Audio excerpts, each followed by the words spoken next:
সম্মানিত মুসল্লি একরাম, আজকের এই পবিত্র জুম্মাবার দিন, গরিবের হজের দিন, আল্লাহ পাক আমাকে এবং আপনাদেরকে পবিত্র কালামুল্লাহ শরীফ থেকে কিছু কথা বলার আর আপনাদেরকে আমলের নিয়তে শ্রবণ করার যে সুবর্ণ সুযোগটুকু দান করেছেন, সেই জন্য মহান রব্বুল আলামিনের দরবারে প্রাণ করে উজাড় করতে সমকণ্ঠে একবার বলি আলহামদুলিল্লাহ।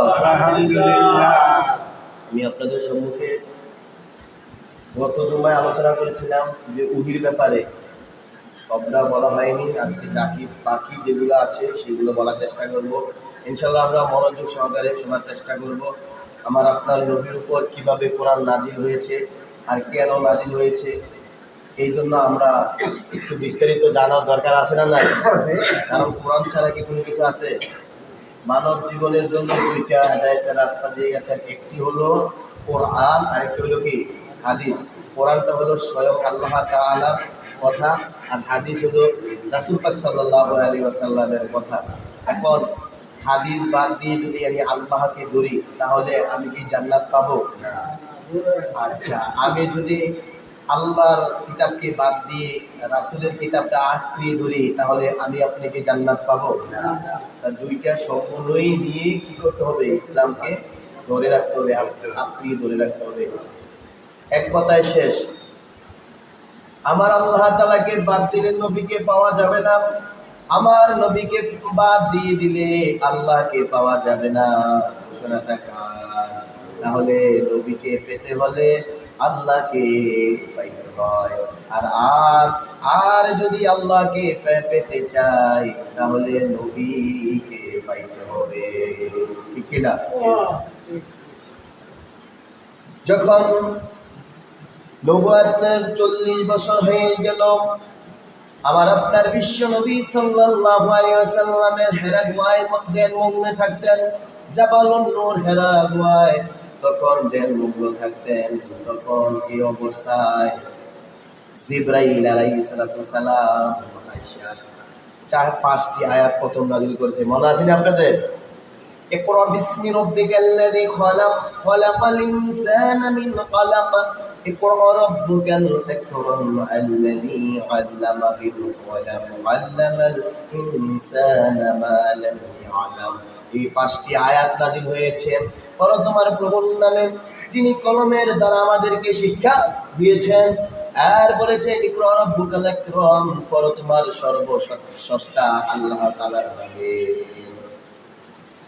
ইকরা রাব্বুকাল আকরাম আল্লাযী আল্লামা বিল কলম, যা মানুষকে আল্লাহ তাআলা সৃষ্টি করেছেন তা মানুষ জানতো না, আমার নবী কারীমও জানতো না। আমি সব কিছু নবী কারীমকে জানিয়েছি। তাহলে শিক্ষা নবী কারীমের, নবী রাসূলের শিক্ষা কার? কে বলেন তো? শিক্ষক কে? নবী রাসূলদের শিক্ষক কে? আল্লাহ তাআলা। আর আমাদের শিক্ষক হচ্ছে রাসূল পাক সাল্লাল্লাহু আলাইহি ওয়াসাল্লাম। এভাবে যখন নাযিল হয়ে যায় তখন তিনি বাড়িতে চলে গেলেন। যাওয়ার পর তার স্ত্রী খাদিজাতুল কুবরা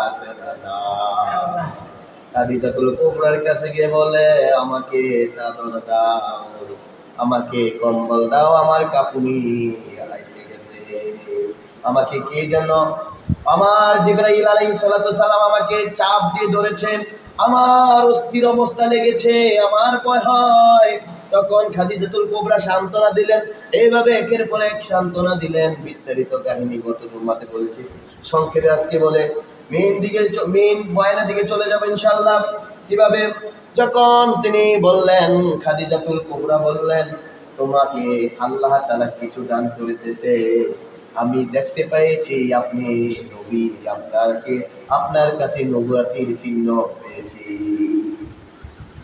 এইভাবে সান্ত্বনা দিলেন। যাওয়ার পরে এভাবে অনেক দিন, যে 5 আয়াত নাজিল হওয়ার পরে অনেক দিন ধরে নাজিল হয় না আর কোরআন আয়াত, অনেক দিন চলে যায়। হঠাৎ করে একদিন তিনি দেখতে পেলেন আকাশ থেকে যে আবার ওই পূর্বের ন্যায়ের মতন একদম আওয়াজ করে কে যে আসতেছে। বলেন সুবহানাল্লাহ। এই আয়াতগুলি কি নিয়েছে? 2 নম্বর সূরা যখন নাজিল হয়, মুদ্দাসসির, ইয়া আইয়ুহাল মুদ্দাসসির কুম ফাআনযির, রাব্বুকা ফাকাব্বির ওয়া সিয়াবাকা ফাতহির, অরজুর রুজ্জা ফাহজুর, এই 5টা আয়াত নাযিল হয়েছে। কোন তুমি দাঁড়িয়ে যাও, সতর্ক হয়ে যাও। ওয়ারাব্বুকা ফাকাব্বির, আল্লাহর বরত্ব ঘোষণা করো। ওয়াসিয়াবাকা ফাতহির, আত্ম পবিত্র জিনিস, হালাল জিনিস উপার্জন করো, হালাল জিনিস খাও। আর তোমরা ওই অরুজ্জা ফাজুর অর্থাৎ শিরকি কার্যকলাপ থেকে, আর শিরকি কার্যকলাপ আছে না নাই? তখন রাসূল পাক সাল্লাল্লাহু আলাইহি সাল্লামের আপন চাচারাই তো গাছপালা, দেব-দেবী, চন্দ্র সূর্যের পূজা করত। এইগুলা থেকে বিরত থাকার জন্য এই আয়াত প্রথমে এগুলি নাযিল হয়েছে। বলেন সুবহানাল্লাহ।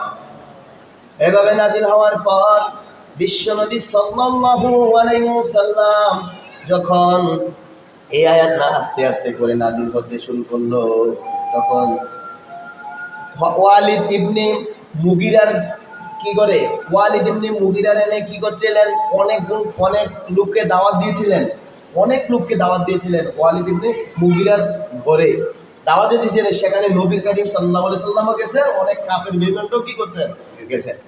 দাওয়াত খাওয়ার পরে এমন সময় তারা কয়েকজনে কাফের বেঈমানেরা, কুরাইশের লোকেরা বিশ্ব নবীকে মস্কারি করতে শুরু করলো। বলেন নাউজুবিল্লাহ। কেউ বললো তিনি একজন জাদুকর, তিনি একজন কি জাদুকর। কে বললো না তিনি জাদুকর নয়, তিনি একজন গণক। কে বললো না গণক না, মানে মস্কারি করতেছে কি, তিনি গণক না। আর না, তিনি একজন কবি, বড় কবি। না তিনি একজন কবি না, তিনি জাদু শিক্ষা দেয়। তখন এই কথা যখন তারা সম্বোধন করতে লাগলো, বিশ্বনবীর কানে যখন পুস্তক, বিশ্বনবী সাল্লাল্লাহু আলাইহি সাল্লাম মনের ভিতরে কষ্ট লাগিয়েছে কি লাগে নাই? অবশ্যই লেগেছে, কারণ মস্কারি করতেছে। এরকম আছে না নাই, কোনো অনুষ্ঠানে যদি কেউ সেরা কাপড় হয়ে আসে, তারা নিয়ে মস্কারি করে, কথা বোঝেন নাই? অনেক সম্পদের মালিক কিন্তু একটা সিরা একটা পাঞ্জাবি হয়ে গেছে, আরে টাকাগুলোর মালিক কিন্তু সিরা একটা কাপড় হয়ে গেছে, এরকম মস্কারি করে কি করে না? তাহলে শুনলে কষ্ট পাবে না? এরকম রাসূলুল্লাহ সাল্লাল্লাহু আলাইহি ওয়াসাল্লাম কেউ কি করতো, তারা অপমান অপদস্থ তুচ্ছ ভাবতে শুরু করলেন। কোরআন যেহেতু নাজিল হয়ে যায়, আর এর বিশেষ বিশেষ আয়াতগুলি নাজিল হচ্ছে, কিন্তু কাফের বেঈমানেরা এই কোরআনটাকে কিন্তু ভালোবাসতো, কোরআনের শোকটাকে ভালোবাসতো, কিন্তু ঈমান আনে নাই। বিশ্বনবী সাল্লাল্লাহু আলাইহি সাল্লাম এরপরে যে তৃতীয় নম্বরের যে মুজাম্মিল নাজিল হয়েছে, ইয়া আইয়ুহাল মুজাম্মিল, হে কম্বলওয়ালা, يا أيها المزمل قم الليل إلا قليلا نصفه أو انقص منه قليلا أو زد عليه ورتل القرآن ترتيلا إنا سنلقي عليك قولا ثقيلا إن ناشئة الليل هي أشد وطئا وأقوم قيلا إن لك في النار صبحا طويلا يا أيها المزمل, হে কম্বলওয়ালা, তুমি দাঁড়িয়ে যাও নামাজের, তুমি অর্ধ রাত্রে কি করে দাও, নামাজে দাঁড়িয়ে যাও। ইয়া আইয়ুহাল মুজাম্মিল কুমিল লাইলা, তুমি রাত্রিকালে নামাজে দাঁড়িয়ে যাও। নিসফাহু আও বিনকুস মিনহু কলিলা, তুমি রাতের কিছু অংশ, রাতটারে 3 ভাগ করো, 3 ভাগের মধ্যে এক ভাগ তুমি ইবাদতের জন্য মশগুল হয়ে যাও, আর 2 ভাগ বিশ্রাম দাও। কারণ তুমি তো 2 ভাগ বিশ্রাম নিতে এই জন্য বলেছেন, কারণ আমরা অনেকে কি করি, ইন্নালাকা ফিন নাহারি সাবহান তাবিলা, অর্থ হচ্ছে আমরা দিনের বেলা কঠোর পরিশ্রম করি, কি করি না? ইন্নালাকা ফিন নাহারি সাবহান তাবিলা, আমরা দিনের বেলা যে অনেক পরিশ্রম করি, ওই পরিশ্রম দূর হওয়ার জন্য, ক্লান্ত দূর হওয়ার জন্য বিশ্রামের দরকার আছে না নাই? এই জন্য রাত দিয়েছেন, কথা বুঝতে পেরেছেন? রাত্রের জন্য কিছু অংশ দাঁড়িয়ে যাও। বিশ্বনবী সাল্লাল্লাহু আলাইহি ওয়াসাল্লামের জন্য তাহাজ্জুদ নামাজটা ছিল ওয়াজিব। কি বলেন তো? ওয়াজিব। আর এই শেষ রাত্রিতে কেউ যদি কোনো কিছু দোয়া করে, এই দোয়া আল্লাহ তাআলা ফিরাইয়া দেয় না, এই দোয়া আল্লাহ তাআলা কবুল করে নেয়। কারণ আল্লাহর বান্দা, খাঁটি বান্দা ছাড়া কেউই তাহাজ্জুদ করতে পারবে নাকি? আমরা অনেকে তাহাজ্জুদ করি না, কি করে? ইচ্ছা করলে আমরা তাহাজ্জুদ করতে পারি, আমরা অলসতার কারণে, ঘুমের কারণে কিন্তু তাহাজ্জুদের নামাজ পড়ি না। তাহাজ্জুদ নামাজ দূরের কথা, যে আমাদের জন্য যে 2 রাকাত ফরজ নামাজ দিয়েছেন ফজরের, কথা বলেন নাই? তাহাজ্জুদ তো ওয়াজিব, ফজরের নামাজ পর্যন্ত পড়ি না। এটা বলি আমরা। শীতকালে বেশিরভাগ দেখবেন, শীতকালে দেখবেন অনেকে ফজর নামাজ পড়ে না, কারণ শীতে লেপ আছে না নাই? যখন আজান শুনেন, যারা নামাজ পড়ে না তাদের একটা খাসিয়ত এরকম দেখবেন, যখন আজান শুনে তখন তারা আরো কি করে লেপটারে আরো মাথার মধ্যে কানের মধ্যে দিপা দেয়। আরে আজানের কারণে যদি ঘুমটা নষ্ট হয়ে যায়, আরে তুমি যে এই লেপটা তোষকটা মাথার মধ্যে দিলা, আজকে তুমি বিছানা শুয়ে আছো, আগামী দিন হয়তো তুমি এই বিছানাও নাও থাকতে পারো, ওই মাটির বিছানায় তুমি থাকতে পারো। এরকম ঘটনা হয়েছে কি হয় নাই? কথা বুঝতে পারছেন? আজকে আমি বিছানার মধ্যে থাকা সত্ত্বে আজকে আমি আজান শুনেছি, উঠি না, আমি ল্যাপটারে কি করি, আরামটাকে আরো কি করি, মজবুত করি, ঘুমটারে আরো কি করি, মজবুত করি। আর আর যদি আপনি যদি মারা যাই, যদি আল্লাহ তাআলা ক্ষমা না করে, তাহলে আগুন ছাড়া কি আর কোনো কথা আছে? কথা বলেন না কেন? এখানে গিয়া কি আপনি কোনো বাপ দাদা 14 গোষ্ঠীও যদি গিয়া বলে এরা জাহান্নামে দিও না, জাহান্নামে দিও না, এই কথা কি আল্লাহ শুনবো? কথা কেউ শুনবো? আর আপনি কি কবরতে উঠতে আসতে পারবেন? অবশ্যই মুসলমানদের জন্য 5 ওয়াক্ত নামাজ কি করে দিয়েছেন, ফরজ করে দিয়েছেন। বিশ্বনবী সাল্লাল্লাহু আলাইহি সাল্লাম বলেছে, প্রকৃত মুমিন বোঝা যায় 2টা নামাজ দিয়া, 2 ওয়াক্ত নামাজ দিয়ে। এক হলো ফজরের নামাজ, আর একটা হলো কি এশারের নামাজ। দেখবেন এশারের নামাজ আর ফজরের নামাজ অনেকে পড়ে না, কিন্তু জোহর আসর মাগরিব কিছুটা ঠেলাঠেলি দেখা দিয়ে পড়ে, এরকম আছে না নাই? জোহর নামাজ পড়ে এত অপশন টাইম কিন্তু পড়ি। আসরের সময় বলতেছে মেল মিটিং করলাম, এখন মেল মিটিংয়ে আসলাম, আসর নামাজটা যদি না পড়ে লোকেরা কি বলবে, এই হিসাবে আসর নামাজটা পড়ে। মাগরিব নামাজটা এখন মেল মিটিং শেষ হয়ে গেছে, এখন দোয়ার পাঠক জ্ঞান আমার কি বলবো, আমি মাতব্বর সর্দার, হ্যাঁ আমি মাগরিব নামাজটা এই নিয়ত কইরা পড়ি। তাহলে নামাজ কি দিছে এই নিয়তের জন্য না আল্লাহর হুকুমের জন্য? এরকম নিয়ত করে কি করে না? কথা বলেন না কেন? এরকম নিয়ত থাকলে কি জান্নাত পাবেন? কখনো কি জান্নাত পাবেন? কখনো জান্নাত দিবে না। এই জন্য রাসূল সাল্লাল্লাহু আলাইহি সাল্লামের জন্য তাহাজ্জুদ ওয়াজিব করে দিয়েছেন, তিনি সব সময় পড়তেন। কিন্তু আমাদের জন্য সুন্নাত, আমাদের জন্য কি সুন্নাত। এই তাহাজ্জুদ করে যদি আল্লাহর খাঁটি বান্দা হতে চাও কেউ, তারা তাহাজ্জুদে নামাজের মধ্যে লুটিয়ে পড়ো। খাঁটি বান্দা হতে চাইলে তাহাজ্জুদের অনেকগুলো ফজিলত আছে। কেউ যদি বিনা হিসেবে জান্নাতে যেতে চাও, তাহলে তাহাজ্জুদে নামাজের মধ্যে শরীক হয়ে যাও, বলে সুবহানাল্লাহি ওয়া বিহামদিহি। তাহলে নামাজ একটি মজা আছে, আছে না নাই? আমি কি যে বলতেছিলাম, তো আমরা প্রত্যেক মুসলমানের উপর ফরজ করে দিয়েছেন 5 ওয়াক্ত নামাজ। এখন আমরা কি করি? আমরা নামাজের মধ্যে আগ্রহ হই না, আমরা ফজর নামাজও পড়তে আসি না, এশার নামাজও পড়ি না।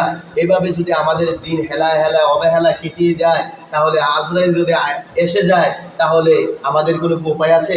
আমরা আশা করি যে না পড়তে পারবো, সবে বিশ্বাস করে, আল্লাহরও বিশ্বাস করে, জান্নাত আছে এটাও বিশ্বাস করে, জাহান্নাম আছে মারা গেলে বিশ্বাস করে, আবার এইটাও বিশ্বাস করে সে যে নামাজ পড়ে না মরলে এখন জাহান্নামে যাইব, এটাও বিশ্বাস আছে থাকা সত্ত্বেও না কয়দিন পরে বলুন, কয়দিন পরে যে পড়বেন আপনি কিন্তু গ্যারান্টি দিতে পারবেন? আর এটাও গ্যারান্টি দিতে পারবেন না। আর আল্লাহ যে আপনাকে মাফ করে দিব, এটাও কি গ্যারান্টি দিতে পারবেন? তাহলে পরে মরবেন যে বললেন আপনাকে যে মাফ করে দিবেন, আপনারা তো বলেন আল্লাহ যদি না মাফ করে দেন, কোন নবী রাসূল পর্যন্ত কি মাফ করতে পারবে? কথা বলেন না কেন? নবী রাসূলও কি করতে পারবে না? মাফ করতে পারবে না। আসল মূল কাহিনীর দিকে চলে যায়। হযরত মুহাম্মদ সাল্লাল্লাহু আলাইহি ওয়াসাল্লামের দুঃখের বছর ছিল কি ছিল না? আমুল হুজুন একটা দুঃখের বছর ছিল, 2টা কারণে দুঃখের বছর হয়ে গেল। বিশ্ব নবী সাল্লাল্লাহু আলাইহি সাল্লামের ভাগ্যে নেমে আসলো কঠিন অত্যাচার আর নির্যাতন। তিনি খুবই দুঃখ ব্যথিত হয়েছেন। 2 জনের মৃত্যুর ঘটনা, 2 জনের মৃত্যুর কারণে কয়জনের বলেন তো? একটা হলো তার আপন চাচা আবু তালিব, আরেকটা হলো তার স্ত্রী, প্রথম স্ত্রী খাদিজাতুল কুবরা। নবুয়াতের 10ম বছরে, কত বছরে বলেন তো? নবুয়াতের 10ম বছরে ইন্তেকাল করেন। একই বছরে, এক মাসের ভিতরে 2 জন মারা যান। আগে মারা যান আবু তালিব, আগে কে? এরপরে মারা যান খাদিজাতুল কুবরা। তাহলে 2 জন ওনার সঙ্গিনী ছিল, একজন বিধর্মী আর একজন খাঁটি মুমিন ব্যক্তি। তখন বিশ্বনবী সাল্লাল্লাহু আলাইহি ওয়াসাল্লাম আল্লাহ তাআলা যখন আবু তালিব ইন্তেকালের সময় ঘনে আসলো, যখন মৃত্যুর শয্যায় পড়ে বসে ফেললেন। আমার আল্লাহ তাআলার হাবিব সে যে মারা গেলে এখন ঈমান ছাড়া থেকে এখনো আছে, ঈমান গ্রহণ করে নাই। যদি মারা যায় আমার আল্লাহ রাসূল জানে কি জানে না সে জান্নাতি না জাহান্নামী? অবশ্যই জাহান্নামী, এতে কোনো সন্দেহ নাই। আমার আপনার নবী করিম সাল্লাল্লাহু আলাইহি ওয়াসাল্লাম জানেন তিনি নিশ্চিত জাহান্নামী। কি বলেন তো, যদি ঈমান গ্রহণ না করে। এভাবে তখন বিশ্ব নবীকে অনেক সাহায্য সহযোগিতা করেছিলেন, কি করেন নাই? আবু তালিব জীবিত অবস্থায় থাকা অবস্থায় কাফের বেঈমানেরা আছে না, বিশ্ব নবীর উপর তেমন আঘাত সৃষ্টি করে নাই। ওহে না, সে খবরদার, সে এমপি ম্যাজিস্ট্রেটের বাতিজা। আমরা এই বর্তমান যুগের মধ্যে এমপি ম্যাজিস্ট্রেটের বাতিজা যদি অপরাধ করে, কথায় কথা কি, তাহলে তাকে মারার জন্য বা তাকে বিচার করা, তার কাছে বিচার নিয়ে যাওয়ার জন্য একটা ভয় ভীতি লাগে, লাগে কি লাগে না? এমপি ম্যাজিস্ট্রেট তারা বাতিজার বিচার করবো, মারধর করবো, এখন সমস্যা যদি বোঝা যায়। তো লিডার তো ছিল, আবু তালিবও ছিল, আবু জাহেলও ছিল, আবু তালিবও ছিল। আবু জাহেল যে ছিল সে ছিল বাতিজারকে শুধু একটাই বলতো, বাতিজা তোমারে তো আমি, তোমরা আমার বাতিজা, তুমি আমার বাতিজা, তোমার লাগে মায়া লাগে, তুমি এতিম, তোমার আমার সব রাজ্য টাজ্য সব দিয়ে দিব, তোমাকে তোমার ক্ষমতা সব দিয়ে দিব, তুমি আমাদের দলে থাকো। বিশ্বনবী বলল, চাচা আপনি যদি আপনার সমস্ত কিছু দিয়ে দেন আমি এক আল্লাহর ইবাদত ছাড়তে পারবো? এই জন্য বিরোধিতা করতো। এই জন্য কি করতো? কিন্তু মনের ভিতরে ভালোবাসা ছিল। মনের ভিতরে কি ছিল? বাতিজার জন্য ভালোবাসা ছিল। আর যদি এবং ভালোবাসা ছিল বলে তিনি জীবিত আছেন, আর আল্লাহ তাআলার দয়া আছে বলে তিনি জীবিত ছিলেন, নাইলে এতগুলো কাফেরদের মধ্যে বিশ্বনবীকে ফিনিশ করে দিত। ঠিক কি না? কথা বলেন না কেন? ভালোবাসা থাকলে কি জান্নাতি হওয়া যায়? এই জন্য বলি, ভালোবাসা থাকলে জান্নাতি হওয়া যায় না।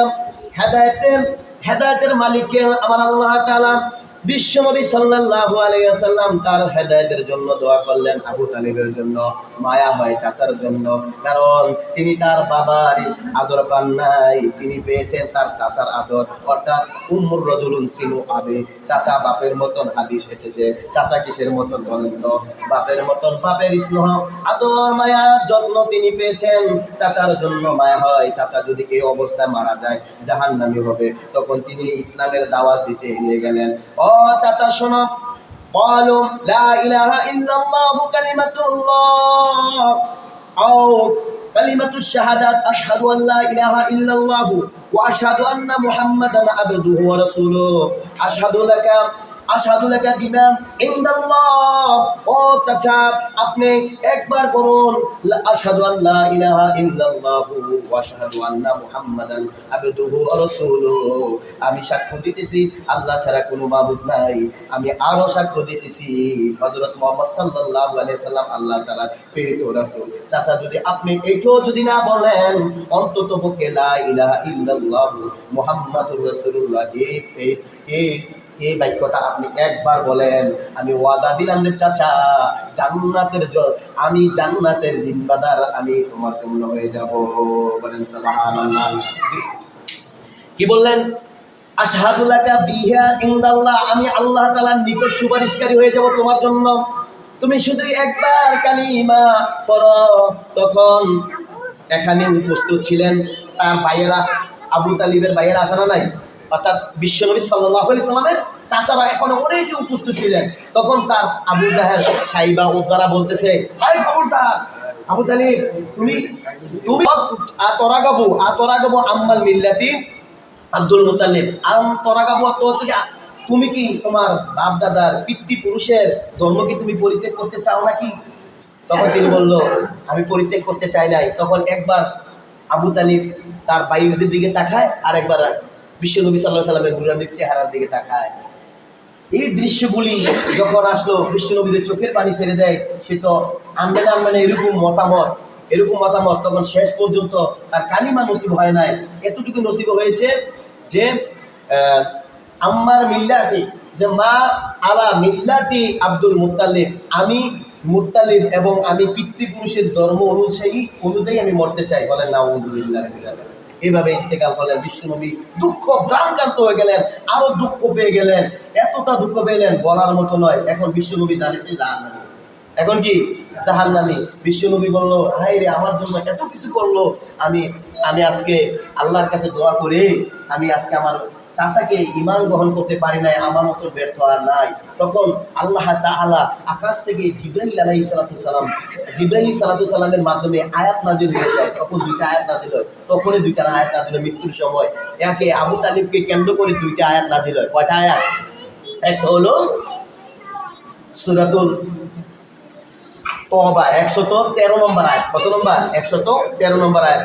আল্লাহ তাআলা জানিয়ে দেন, আরে বিশ্বনবী শুনুন, মা কানা লিন নবী ওয়াল্লাযীনা আমানু আন ইস্তাগফিরু লিল মুশরিকিনা ওয়ালাউ কানু। তাআলা বলেছেন, ও বান্দা শোনো, কোনো রাসূলরা, কোনো নবীরা কোনো কাফের বেঈমানদের জন্য দোয়া করলে কাজে আসবে না।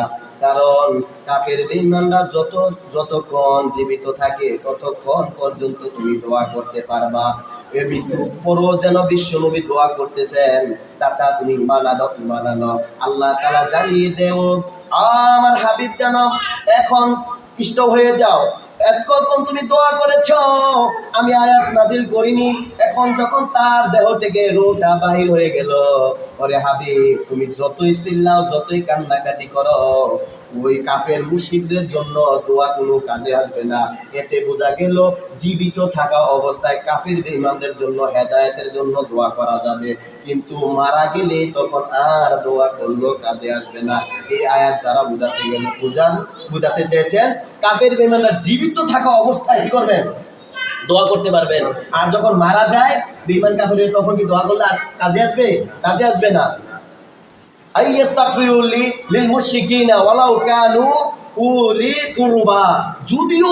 যদিও তোমার তার ঘনিষ্ঠ আপন পিতা মাতা ভাই বোন কাফের হইয়া মারা যায়, তার জন্য কোনো কাজে আসবে না। ওয়ালাউ কানু উলি কুরবা, ওয়ালাউ কানু উলি কুরবা, অর্থাৎ আপন ভাই বোন হয়ে যদি মারা যায়। দেখুন, হযরত ইব্রাহিম আলাইহিস সালামের পিতা কাফের ছিল।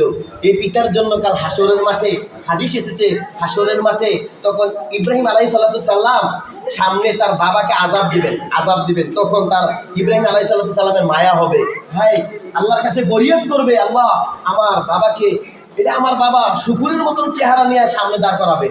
তখন তিনি অস্থির হয়ে যাবে বাবা, কারণ কোনো সন্তান কি চায় যে বাবা আযাব ভোগ করো? কোনো চায় না।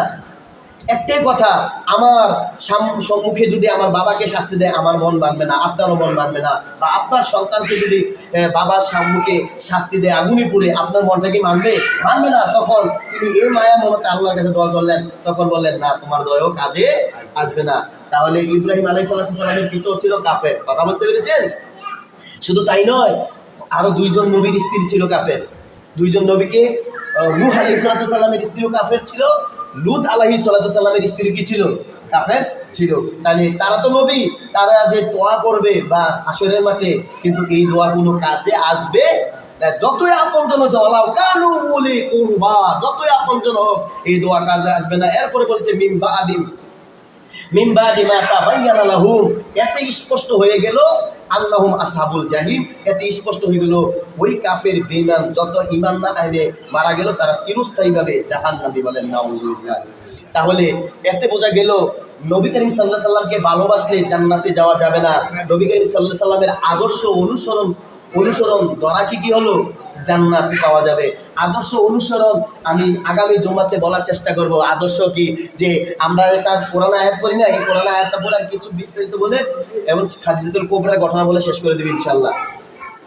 আল্লাহ তাআলা বলেছেন, কুল ইন কুনতুম তুহিব্বুনাল্লাহা ফাত্তাবিউনি ইউহিব্বুকুমুল্লাহ ওয়া ইয়াগফির লাকুম যুনুবাকুম ওয়াল্লাহু গফুরুর রহিম। ওগো নবী, তুমি বলে দাও, আল্লাহ তাআলা বলতেছে তুমি বলে দাও, আমাকে যারা পেতে চায়, আমার জান্নাত যারা পেতে চায়, তোমাকে যেন ভালোবাসে। আগে ভালোবাসা অর্থাৎ তোমার আদর্শকে যেন তারা আঁকড়িয়ে ধরে। লাকাদ কানা লাকুম ফি রাসূলিল্লাহি উসওয়াতুন হাসানা, অর্থ হচ্ছে আল্লাহ তাআলার রাসূলের আদর্শ হলো আমাদের আদর্শ। আল্লাহ রাসূল সাল্লাল্লাহু আলাইহি সাল্লাম যেইভাবে বলেছেন, যেইটা আদেশ করেছেন, সেইটা কি করে গ্রহণ করা। কি করা? ওমা আতাকুমুর রাসূলু ফাখুযু, এটা কি করা? আঁকড়িয়ে ধরা, গ্রহণ করা। আর যেটা নিষেধ করেছেন ওমা নাহাকুম আনহু ফান্তাহু, যেটা নিষেধ করেছেন সেটা বর্জন করার নাম হইল নবীর আদর্শ। আমি সংক্ষিপ্ত সারমর্ম বলেছি, আর নবীর সুন্নতগুলি বিস্তারিত বলার চেষ্টা করব। তাহলে এতে বোঝা গেল নবীকে ভালোবাসলে জান্নাত পাওয়া যাবে না। কাফের বেঈমানরাও নবীকে ভালোবেসেছিলেন। আমি আপনার যে একটা কথা চিন্তা করেন, আবু তালেবের মতন কেউ ভালোবাসে নাই। বিশ্ব নবী যদি আঘাত পাইতো, আবু তালেব কান্না করতো, আর ওই আবু তালেব পর্যন্ত জাহান্নামে হয়েছে। এতে আমাদেরকে শিক্ষা দিয়েছেন নবীকে ভালোবাসলে হবে না, নবীর আদর্শ ধরতে হবে, নামাজ পড়তে হবে। আমরা অনেকে কি করি, আমরা নামাজের সাথে সম্পর্ক নাই, চুল রাইখে কি করি, মাজারের মধ্যে যাই, নবীর আশেক দাবি করি, আছে না নাই? এরপরে মিছিল লইয়া বাইরে বের হই, কিন্তু নামাজের সাথে দেখা নাই। তাহলে এই ভালোবাসায় কোনো কাজও আসবে নাকি? নবীর আদর্শ ধরাটার নামই হইল নবীকে ভালোবাসা। আর নবীর আদর্শ যদি ধরতে পারে আল্লাহকে পাবো, আর আল্লাহকে পেলে জান্নাত পাবো, ঠিক কিনা? খাদিজাতুল কুবরা যখন মারা, কয়েকটা ওয়াদা দিয়ে গেলেন। একটা হলো, আর আল্লাহ হাবিব, আমি যদি মারা যাই, চাদরটা, আপনার চাদরটা আমার পেশাইয়া মাটি দিবেন, আর আপনি কবরে শোয়াইবেন আমাকে নিজ হাতে। এরপরে আপনি কি করবেন, আমাকে ক্যাপলামুখী করে রাখবেন। আর যতক্ষণ পর্যন্ত আমি তিনটার জবাব না দিতে পারবো, ততক্ষণ পর্যন্ত আমার জন্য দোয়া করবেন। কয়টা? চারটা হচ্ছে, কথা বুঝতে পেরেছেন? চারটা শর্ত দিয়ে গেলেন। তখন বিশ্বনবী তাই কি করলেন? মানলেন। তাই কি করলেন? মানলেন। মানার পরে তখন খাদিজাতুল কুবরার কবরের পাশে দাঁড়ায়া কি করেন? বিশ্বনবী সাল্লাল্লাহু আলাইহি সাল্লাম দোয়া করতে শুরু করলেন। তো বিশ্বনবী বাড়িতে যাইতে হবে নাকি? যাইতে হবে কি হবে না? তখন আল্লাহ তাআলা আকাশ থেকে জিবরাইল পাঠিয়ে দিলেন। ওগো জিবরাইল, তুমি যাও আমার হাবিবকে বলে দাও, ও আর দোয়া না করার জন্য বলে দিও তার স্ত্রীর তিনটা জবাব, খাদিজাতুল কুবরার জবাব আমি আল্লাহ নিজেই ফেরেশতার মাধ্যমে দিয়ে দিব। বলেন সুবহানাল্লাহ। বা দিয়ে দিয়েছি, বলেন সুবহানাল্লাহ।